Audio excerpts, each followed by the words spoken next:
Մենք իրար չենք տեսնում, բայց հասկանում ենք կես բառից։ Լրատվական ռադիո FM 106.5 Դու ունես Ավանդ բանկում ապագայի լավագույն ֆինանսական ակնկալիքով։ Վարկ ես վերցրել բնակարան կամ ավտոմեքենա գնելու համար։ Իսկ ինչ գիտես դու բանկերի ու ֆինանսական շուկայի մասին։ Լրատվական ռադիոն եւ բանկային կարիերայի զարգացման կենտրոնը ներկայացնում է Բանկային գաղտնիք քո խորհրդատուն ֆինանսական աշխարհում։ Հինգշաբթի 14:20, ուրբաթ 9:35։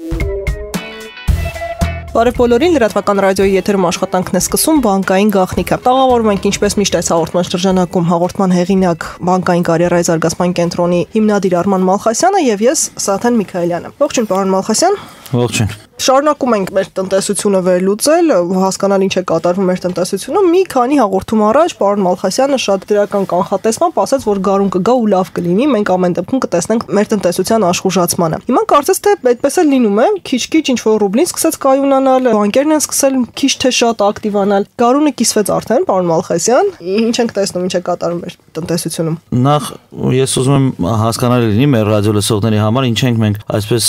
գրեթե յուրաքանչյուր հաղորդման անդրադառնում տնտեսությանը, որտեղ այդ տնտեսությունում կատարվող իրադարձությունները ուղղակիորեն կապված են բանկային համակարգի ակտիվ լինելու կամ ակտիվանալու հետ, ու դրա համար քանի որ մենք տեսնում ենք, որ բանկային համակարգում բավականին պասիվություն կա, բանկերի տրամադրման թե անգամ, ասեմ ավելին, մենք նկատում ենք այդ պասիվությունը անգամ միջազգային փոխանցումների մեջ, այսինքն ներկրողներ կամ արտահանողների մոտ, ասենք, այդ ամեն ինչը, դրա համար մենք փորձում ենք ամեն անգամ մեր հաղորդումներում ներկայացնել մեր ռադիոլսողներին տնտեսությունում կատարվող երևույթները, որոնք որ ուղղակիորեն ասում եմ կարող են փոխել բանկային համակարգում բանկերի մոտեցումները, բանկերի վարկավորման ցանկությունները, այսպես sense անվանենք, հա։ Տնտեսության լոկոմոտիվն են, հա, բանկային համակարգը։ Այո, տնտեսությունը եւ բանկային համակարգը իրենք իրար հետ փոխկապակցված են, ասենք, ինչքանով ակտիվ է տնտեսությունը, բնականաբար այդքանով ակտիվ եւ զարգացած է, այդքանով զարգացած է բանկային համակարգը, բայց ամբողջությամբ նույն ձևի կարելի է դատել հակառակ ձևով, քննարկելով բանկային համակարգը կարելի է հասկանալ տնտեսությունում իրավիճակը։ Հիմա հենց որ սա մեր ռադիոլսողների համար, որ նրանք հասկանալի լինի, որ բանկային համակարգի պասիվությանն ենք մենք հետևում, բայց այդ ամեն ինչը կապում ենք բնականաբար տնտեսական գործունեության ակտիվության հետ, որն էլ որ մենք հիմա այսպես ասած հետևում ենք, հանրան այնտեղ նկատելի զգալի փոփոխություններ են կատարվում, ու ինչպես եւ ես ասում եմ, որ գարունը գալու լավ լինելու, իրոք թեկուզ գարունը կիսվեց, բայց հələ գարունը չի ավարտվել, ամենակարևորը դա է եւ գարան մեջ ենք, հա, այդ ակտիվությունը տեսնում։ Ամենակարևոր հանգամանքը մեր համար իրոք անսպասելի էր ապրիլի 24-ի հետ կապված արարողությունների, մարդկանց արտահայտությունների, հա, ասենք նկատելով Հռոմի Պապի ելույթը եւ վերջի Կարապելիչի մոտ կատարվող իրադարձությունները եւ ինչու՞ չէ Քիմ Քարդաշյանի այցելությունը եւ այդ ամեն ինչ ասելով մենք անկանխատեսելի մեծ առաջընթաց ունեցանք։ Հայաստանը հայտնվեց աշխարհի ուշադրության կենտրոնում։ Այսինքն ինչ եղավ, սա ինչին բերեց, հա, եթե դա հետաքրքրություն առաջացրեց Հայաստանը շատ մարդկանց մոտ, որտեղ դրանք չունեին, իսկ հիմա տեսնելով որ արդեն տեսել է ինչ մարդիկ են գնում մտք, ուրեմն հաստատ մի լավ բան կար որ գնացել ու այնել այդքան երկար մնացին, հա, նրանք էլ են գալու, ինչ եմ ուզում ասեմ, տուրիզմի մեծ հոսք է սպասվում, ինչը լրիվ բնական հոսք է, ոչ թե դա կառավարության ինչ որ ծրագրերով են անելու կամ եւ այլն, այլ բնական հոսք է լինելու։ Գումարած այդ կառավարության ջանքերին, այլ նաեւ բնական հոսք է լինելու։ Ես մի թիվ ասեմ, կներեք ընդհատելու համար, վերջին 10 օրվա կտրվածքով եմ ասում, այսինքն եւ Քարդաշյանների այցը եւ Հռոմի Պապի ելույթը, Հայաստան անունը Google-ում որոնվելու այդ թիվը 750%-ով աճ է գրանցել, այսինքն մարդիկ արդեն ուզում են իմանալ ինչ է Հայաստանը, որտեղ է գտնվում եւ բնականաբար այսպես ամառել է արդեն տուրիստական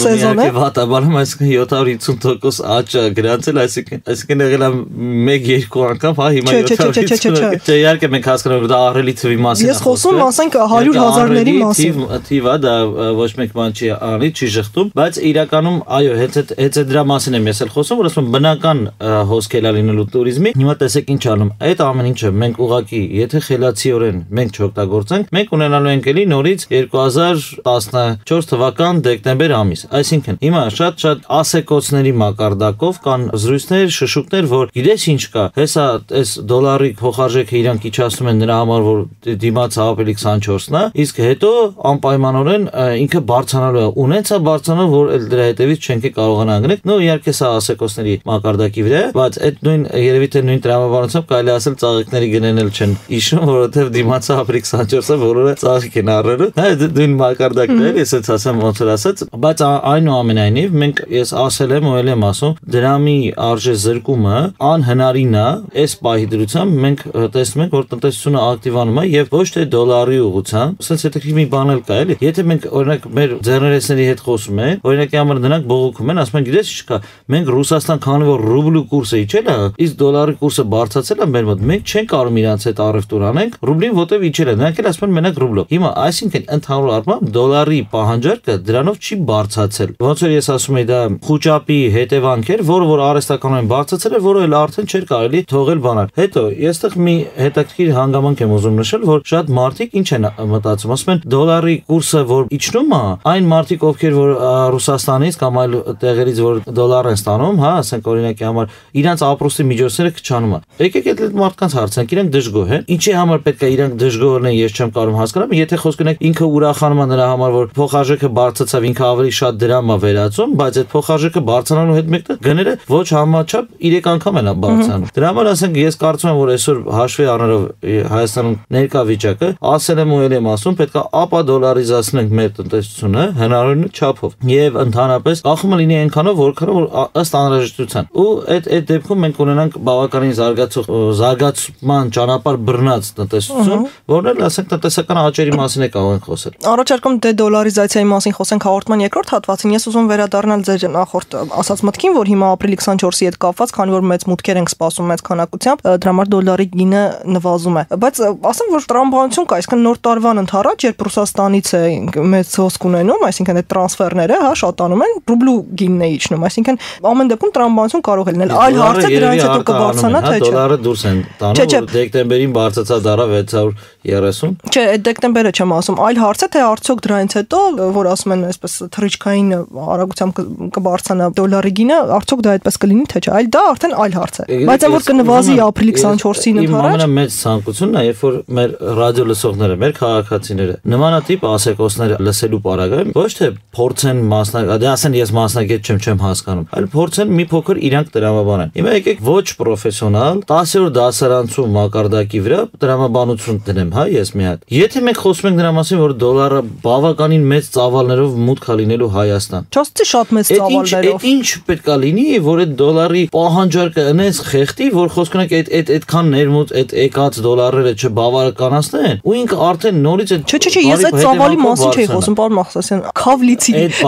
այդ մասշտաբի մասին չէի խոսում։ Եթե մենք խոսում ենք դրա մասին, որ ապրիլի 24-ին բավականին լուրջ զանգված է մարդկանց գալու ու իրանց հետ բերելու են համեմատականով, այսինքն ավելի շատ քան դոլար լինելու, չէ։ Հիմա այդ մեծ զանգված դոլարը կա։ Այս պարագայում ոնց է կարծում, ասենք, ինչի հաշվին պետք է, եթե այսօր ինքը դոլարը արժեզրկում, դրամը արժևորվում, այդ շատանալու պարագայում ինչ պետք է լինի, էլ ավելի հակառակ process-ով բարձրանա։ Եթե պետք է ավելի արժեզրկվի, հենց այդ մասով արժեզրկվելու է, դոլարը շարունակել է, չէ, մենք դրանից հետո արդեն քաղաքացիների ենթադրությամբ կար 24-ից հետո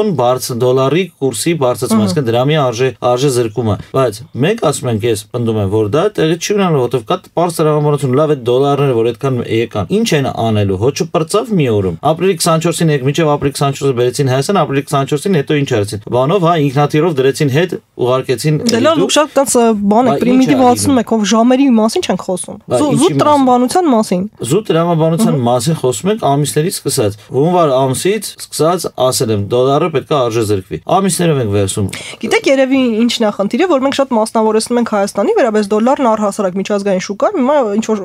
շատ այլ տարբեր գործոններով պայմանավորված է դիրքերը զիջում։ Մենք շատ ենք մասնավորեցնում Հայաստանի գործոններից ասեմ, քանի որ 18 թվականին նաև տեղի ունենալու ԱՄՆ նախագահի ընտրությունները եւ ԱՄՆ նախագահի ընտրությունների ժամանակ Բարակ Օբաման իր վարչակազմով չի կարողանալու մասնակցի, այսինքն իրեն հանրապետական եւ դեմոկրատական կուսակցության տեխնացուներ հիմնականում ու դրանցից որևիցե մեկը Օբաման չի լինելու։ Այս պայմանությամբ ես սպասում եմ, կանխատեսում եմ եւ երևի թե շուտ մոտակա ապագայում կտեսնենք էլ նաև ամերիկական դոլարի դիրքերի թուլացում, կտրուկ թուլացում, որովհետեւ ասենք այսօրվա պետության վարչակազմի իմաստով Օբամային մնացել է կատարել մենակ այն ֆունկցիաները, որոնք որ այսպես ասած առօրեական պարտադիր են, իսկ գլոբալ առումներով գլոբալ որոշումներ ինքը չի կայացել։ Օրինակի համար ենթադրենք որոշենք Ուկրաինան գրավենք, ռուսներին հանենք, հա, ասենք օրինակ ռուսների հետ պատերազմի մեջ մտնենք կամ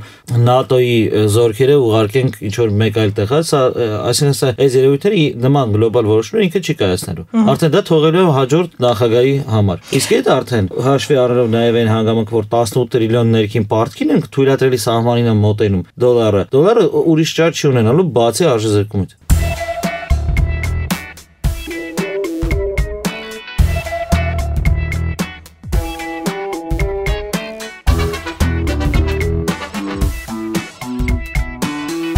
Լրատվական ռադիոյի եթերում շարունակվում է բանկային գաղտնիքը, տաղավարում ենք Սաթեն Միքայելյանը եւ Արման Մալխասյանը։ Խոստացանք, որ հաղորդման երկրորդ հատվածին կխոսենք մեր տնտեսությունը դոլարից ձերբազատելու մասին, հա, դեդոլարիզացիա մեկ բառով ասած, նախ փորձենք հասկանալ արդյոք դա շահավետ է զարգացման տանում է թե ոչ եւ ինչ հնարավոր մեխանիզմներ կան դրա համար։ Ըստ ձեզ։ Ըստ ինձ, նախ եւ առաջ պետք է հաշվի առնել, որ Հայաստանի Հանրապետության տնտեսությունը բավականին շատ հետաքրքիր ձևով կարողանում է հակառակ գործել բոլոր տնտեսական օրենքներին եւ ուրեմն բոլոր այն նորմատիվներին կամ բանաձևերին, որոնք որ դարեր շարունակ տնտեսագետները գրել են եւ դրա մասին խոսել են։ Այդ որպես հիմա դրական եք ասում, թե բացասական։ Ես որպես առանձնահատկություն եմ Հայաստանի շեշտում ու սա հաշվի առնելով պետք է առաջին հերթին հաշվի չնստենք թե այն հանգամանքի հետ, որ դոլարը ինչքանով խիստ անհրաժեշտ է։ Մենք այսօր իմ կարծիքով դոլարի անհրաժեշտություն ունենք միայն միջազգային առևտուր իրականացնելու գործում։ Ճիշտ է։ Այսինքն փոխանցումներ, որոնք որ կա միջազգային հաշվարկների մեջ։ Եթե մենք տեսնում ենք, որ մեր միջազգային հաշվարկների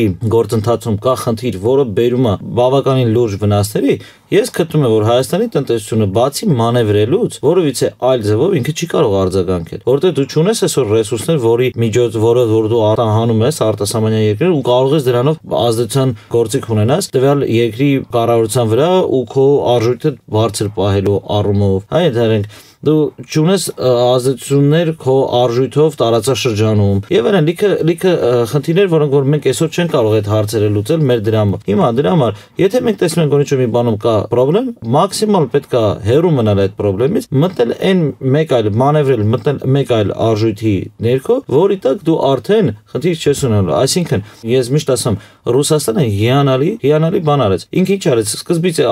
արժեզրկեց իր գումարը, ռուսական կազմակերպությունների բաժնետոմսերի գները կտրուկ ընկան, ինքը հետ գնում կազմակերպեց, հետ առավ, հիմա սկսեց էլի նորից հետ բերել ի հաշիվները, որ ժողովրդին բացատրեց ամենօրյա աշխատանքով, ամենօրյա լրաբերի վարողների մակարդակով ինքը ժողովրդի մեջ ներմուծեց այն գաղափարը, որ Ռուսաստանին դոլարը պետք չի, Ռուսաստանը առանց այդ սանկցիաների ներքո կարող է աշխատել, իրան ընդհանրապես այդ սանկցիաները չեն հետևում։ Իրանք սանկցիա մենք իրենց առաջ կդնենք այդ սանկցիաները։ Եվ այլն, ինքը բերեց ժողովրդի գիտակցությանը նրան, որ Ռուսաստանի քաղաքացուն դոլար պետք չի, որովհետև ինքը մի քանի պայմանագրեր կնքեց այն գոտիների, այն երկրների ու այն գոտիների տուրիստական, որտեղ որ իրանք ունեն համապատասխան դոլարի ծախսելու ոնց որ տեղ է, այդ հարցերը լուծեց ռուսական ռուբլով ու պրծավ այդ հարցը։ Հիմա նույնը մենք պետք է մեր ժողովրդին խիստ անհրաժեշտ է հասկանալ, որ դոլարով պահելու խնայողությունը քան դրամով դա չի որ միշտ ճիշտ է լինում։ Կան դեպքեր, երբ որ դա ավելի վատ է լինում, քան հակառակը։ Հենց որ իմ կարծիքով այդ դոլարիզացիայի մասին պետք է մտածել լուրջ։ Ես չեմ ասում դա մի երկրորդ աշխատանք է։ Ես չեմ ասում դա բավականին երկար ժամանակ է, բայց պետք է այդ ուղին բռնել գոնե։ Մի հարց, պարոն Մալխասյան, ոչ թե ի պաշտպանություն դոլարի, այլ փորձենք քննարկելու միջոցով հասկանալ, հա, ինչքանով է դա հնարավոր։ Մենք ունենք մեծ քանակությամբ միջազգային վարկեր, որոնք մեզ տրամադրում են դոլարով։ Մենք այդ ավելի շատ դոլարով ունենք, քան ռուբլով կարծեմ չունենք էլ։ Այսինքն ամեն դեպքում դոլարի հոսքը մեր տնտեսություն նախ խիստ անհրաժեշտ է մեզ, որովհետև այդ վարկերը անհրաժեշտության համար են վերցնում եւ ամեն դեպքում ինքը կա, այնուամենայնիվ կա ու այդ պարագային ինչքանով է հնարավոր տնտեսությունը դեդոլարիզացնել։ Իհարկե միանշանակ չեն կարող ոչ մի երկիր մոլորակի վրա չի կարող մեկ օրում կամ երկու օրում հրաժարվել դոլարի հաշվարկներից, ոնց որ ասում է արդեն դոլարը ներծծվել է յուրաքանչյուր երկրի տնտեսության մեջ, հարցը դա է։ Այստեղ ամենակարևորը ինչն է, հնարավորինս չափ պետք է հրաժարվել դոլարից, ես նորից եմ կրկնում։ Ասում դա մեկ օրվա խնդիր չի, բայց մենք պետք է այդ ուղին բռնենք, այսինքն թեկուզ լինի ալտերնատիվ արտարժույթ։ Գոնե այն երկրների հետ, որոնց հետ որ մենք կարողանում ենք միջազգային առևտուր անել ու հնարավորություն կա ոչ դոլարով անելու, ոչ դոլարով, հա, կարևոր չի ինչ արտարժույթը, բայց ոչ դոլարով, ուրեմն մենք պետք է գնանք այդ քայլին։ Մենք համաշխարհային բանկից կամ այլ միջազգային ֆինանսական կառույցից ստանում ենք դոլարով վարկ, ամեն խնդիր չունենք մենք դոլարով վարկնել, հետո փակելու ենք, որովհետև բայց դոլարով էլ փակելու ենք։ Հենց այդ է խնդիրը, այսինքն մենք ինչքան որ հիմա ստանում ենք, չէ՞ որ ունենք նաև վճարելու էլ։ Այսինքն կան որոշակի վարկային պայմանագրեր, որոնց ըստ ժամկետի մենք այսօր ունենք վճարելիքներ ու վճարում ենք, չէ՞, ընթացիկ։ Մենք դա պետք է կարողանանք այս մի դոլարի այդ մուտքը ապահովել նրա ելքը։ Այսինքն sense ասեմ, եթե դու ունես 10 միավոր, հա, ասենք ինչ որ մի հատ դոլար ու տատանումը կազմում է ասենք 10%, ուրեմն 10 միավորի 10%-ից դու վնաս գնում։ Եթե դու ունես 1 միլիոն միավոր, ուրեմն 1 միլիոնի վնասն չէ գնում։ Այսինքն սա բարձ դրամաբանությունը դրանում է կանում։ Այսինքն մաքսիմալ պետք է տատանվող արժույթներից առհասարակ ոչ միայն դոլարի, թող չստեղծվի տպավորություն, որ այս դոլարի թշնամին է Հայաստանում, բայց համենայնդեպս այդ տատանվող արտարժույթներից, որոնք որ կտրուկ կարող են իջնել բանան, պետք է անցնել համեմատաբար ավելի կայուն։ Դե բայց մենք չենք կարող երկարաժամկետ հատվածով հասկանալ, թե որ արտարժույթը կլինի համեմատաբար կայուն։ Պահ է գալիս, այսպես նույնիսկ եվրոն հիմա օրինակ եվրոն որ կայուն էր համարվում մի ժամանակ, հիմա ինչի՞ չէ, եթե մենք կարողանում ենք տրամաբանենք ու դնել, ասենք, այն կոնկրետ գործիքները, որոնք որ իրար հետ փոխադարձաբար մենք համադրելով հասկանում ենք, օրինակ, դες ինչ կամ ասենք ինչա սպասում ԱՄՆ դոլարին կամ եւ այլն, այդ ռիսկերից խուսափելու համար կան հաշվարկներ, կան մասնագետներ, կան վերլուծաբաններ, որոնք որ պետք է այդ իրանց խոսքը ասեն, իրանց գործը անեն եւ իրանք այդ ռիսկերի փակելու, ռիսկերը նվազեցնելու լուծումներն տան։ Բայց այսօր մենք կարող ենք համոզված ասել, որ օրինակի համար ես հասարակ բան ասեմ, մենք նորից ես մեկ անգամ եւս կկրկնեմ ու կենտրոնական բանկը ունի իր հետազոտական Դիլիջանում ուսումնահետազոտական կենտրոնը, որտեղ բնականաբար ես չեմ կասկածում, աշխատում են բավականին լուրջ մասնագետներ։ Այդ մասնագետների աշխատանքը մնում է կենտրոնական բանկի 4 պատի մեջ։ Ինչի ուր է այդ մամուլոց ծառայության ղեկավարների հրապարակումները, ուր են այդ մասնագետների խոսքերը, որոնք որ պետք է իրանք նույնպես ժողովրդին ինչ որ ազդակներ տան, որպեսզի ժողովուրդը այդ ամեն ինչը հասկանա։ Մենք խոսում ենք դրա մասին, որ պետք չի փակ լինել, պետք է նաև հասկանալի լինել, որովհետև օրինակի համար եթե դուք որոշում եք, ճիշտ որոշում եք կայացնում, նայեք ինչ եմ ասում, ճիշտ որոշում եք կայացնում, որ դոլարը պետք է չի կարող 420-ի վրա կամ 416-ի վրա մնի, ինքը պետք է բարձրանա, որովհետև մնացած արդեն արհեստականորեն ենք մենք պահում։ Ու մենք որոշում ենք կայացնում, որ պետք է այդ ամեն ինչը դենց կազմակերպել, այդ թեկուզ ժողովրդին հալած յուղի պես հրամցնելով անել, որ ինքը խոճապի չմատնվի եւ այդ իրավիճակը չդուրս գա բանից, վերահսկողությունից դուրս չգա հասնի 630։ Մենք դեկտեմբերին ասում ենք, մենք դեպքեր ենք, կոնկրետ դեպքեր գտենք, որ 630 դրամով դոլար են վաճառել։ Իսկ եթե ժողովրդին հասկանալի լիներ գործողությունները լինեն, այդ բնականաբար այդ ժողովուրդը արդեն ինքը մասամբ կպատրաստվեր, որ կհասկանար, որ սա Այնեցա որ ասենք անդառնալի է, մեկը ասենք այսօր էժանով առը, մեկը տվաղը թանկով հանձնեմ, հա ինչ որ կարճաժամկետ շահույթ կունենամ, բայց հետո ինչ եմ անում, մեկը նորից էլ պետք է թանկով փոխարժեքով առեմ, այսինքն կարող է եւ չմտներ այդ ամեն ինչի մեջ։ Չէ, դա մեր բանկային համակարգը բավական փակ է աշխատում, որքան էլ որ փորձեն ասել այդպես չի, իրականում այդպես է։ Իրենք իրենց համար այսպես ասած նույնիսկ տնտեսության հետ մեկ կապ չունեն։ Բայց նույն ասում եմ, մենք նախորդ հաղորդումներին անդրադարձել ենք, չէ՞ որ պետք է ժողովրդին տալ ինֆորմացիա, հա, այսինքն տեղեկատվություն մտածելու համար։ Ախր այս դա քաղաքական եւս գործիք է իմ կարծիքով, որը որ հենց պետք է կառավարությունը անգամ իր շահերի համար օգտագործի։ Ախր դրա համար չեն օգտագործում, սա զարմանալին դա է, էլի։ Ես դրա համար եմ ուզում ասեմ, որ գոնե այն ասես ժողովրդին, ինչ որ դու ուզում ես, որ ինքը իմանա, օրինակի համար, հա, բայց լրությունը ամենաահավոր եւ վտանգավոր երևույթն է, որ տնտեսության վրա կարող ազդի։ Իսկ մենք եթե ասում ենք, եթե ժողովրդի խոճապը չլիներ, մենք ինչքանով համոզված կարող ենք լինել, որ խոսքնակ ասեն 400 օրինակ 50-ից բարձրանալ։ Ես համոզված եմ, որ եթե խոճապը չներ, կարող 450-ի վրա կանգ առնել։ Ու վրան տրամաբանական գնալ կանգ առնել։ Դե դրա համար ճիշտ ինֆորմացիա տալու ազդակներ էին պետք, ինչպես նշում ենք։ Մենք էլ հենց դրա մասին ենք խոսում, որ դոլարից հրաժարվելու պարագայում, այսինքն այդ իմ ընդհանուր ասածը հետևյալն է, եթե մենք տեսնում ենք, որ ինչ որ մի բան մեծ տատանումներ է տալի, իսկ մենք դրանում շատ մեծ, ոնց ասում են, դոլարով մեծ մասնաբաժին ունենք, այսինքն դրա մեծ տատանումը մեծ վնասի է բերում։ Պետք է հնարավորինս դա միջացնել, ռիսկերի նվազեցման գաղափարը հենց դրանումն է, չէ՞, անում, եթե դու տեսնում ես ինչ որ կոմոդ բավականին մեծ կորուստի է բերելու, դու փորձում ես դա մինիմիզացնես, հա, այդ ռիսկը։ Բայց մինիմիզացման մի երևույթներից մեկը արտարժութային ռիսկի է, երբ որ դու բերում ես մինիմումի։ Այսինքն քո արտարժութային դիրքը փակում ես, 0-ի ես մոտեցնում հնարավորինս, որպեսզի կուրսային տատանումները որևիցե ձևով չանդրադառնան, ոչ օգուտ բերեն քեզ, ոչ էլ վնաս։ Ну, ամեն դեպքում սպասում ենք ֆինանսական ակտիվ գարնան ու նաև հետագա ամիսներին, հա, որովհետև իրականում մեր տնտեսությունում այս բանի շատ բան չի կատարվում, հնարավոր չի նույնիսկ թեմա ընտրել քննարկելու համար։ Այնպես որ սպասում ենք աշխուժացման, բանկերի կողմից նաև ավելի հետաքրքիր աշխատանքի մոդելների ձևակերպման, որպեսզի մենք ստիպված չլինենք ասել, որ ինֆորմացիան լավ չեն հասցնում մեզ ու հետաբար նաև ժողովրդին, հա։ Մենք էլ ինչ-որ մի կապող օղակ ենք։ Այսքան այս հաղորդման համար շնորհակալություն պարոն Մալխասյան, կհանդիպենք հաջորդ շաբաթ նույն օրը, նույն ժամին։ Շնորհակալություն։